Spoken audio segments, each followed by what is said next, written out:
Nagorno Karabakh को लेकर Azerbaijan और अर्मेनिया के विवाद के बीच फ्रांस की विदेश मंत्री कैथरीन कोलोना ने अर्मेनिया की राजधानी येरेवन का दौरा किया। इस दौरान उन्होंने अर्मेनिया के प्रधानमंत्री निकोल पाशिनियन के साथ अहम बैठक की, जहां दोनों देशों के बीच अहम समझौता हुआ। इस समझौते में फ्रांस का अर्मेनिया को भविष्य में सैन्य हथियार मुहैया कराना शामिल है। बैठक के बाद फ्रांस की विदेश मंत्री कैथरीन ने यह भी साफ किया कि नागोर्नो काराबाख में जो पलायन हो रहा है वो स्वैच्छिक नहीं, बल्कि उन्हें पलायन करने के लिए मजबूर किया गया है। कैथरीन कोलोना ने अजरबैजान पर अंतर्राष्ट्रीय कानून का घोर उल्लंघन करने का भी आरोप लगाया है। Je voudrais indiquer publiquement que la France a donné son accord à la conclusion de contrats futurs forgés avec l'Arménie qui permettront la livraison de matériel militaire à l'Arménie pour qu'elle puisse assurer sa défense. France की विदेश मंत्री Catherine ने अपने समक्ष Armenia के विदेश मंत्री अरारत मिर्ज़ोयान से भी मुलाकात की।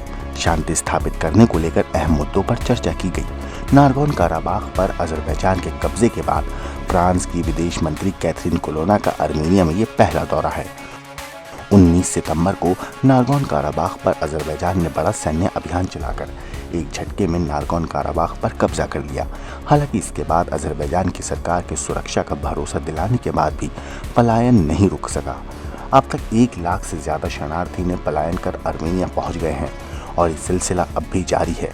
वहीं एक दिन पहले संयुक्त राष्ट्र की एक टीम ने भी नागोर्नो काराबाख का दौरा किया, जहां उन्होंने स्कूलों, अस्पतालों और धार्मिक सांस्कृतिक स्थलों को जायजा लिया, जहां उन्होंने सभी नागरिक बुनियादी ढांचे सुरक्षित पाए। हालांकि फ्रांस के विदेश मंत्री के इस दौरे के बाद से दोनों देशों के बीच सियासी सरगर्मियां फिर से बढ़ गई हैं। नागोर्नो काराबाख में गश्त करती रूसी सेना और सड़कों पर पसरा सन्नाटा इस बात का सबूत है कि अर्मेनियाई मूल के लाखों लोग यहां से पलायन कर चुके हैं और अब यहां हालत बदल चुके हैं। अजरबैजान की सेना के साथ ताज़ा संघर्ष विराम समझौते के तहत नागोर्नो काराबाख की अलगाववादी सरकार पहले ही सरेंडर कर चुकी है। यहाँ मौजूद रूस की शांति सेना ने दावा किया है कि पिछले 24 घंटे में युद्ध विराम उल्लंघन का कोई मामला सामने नहीं आया है।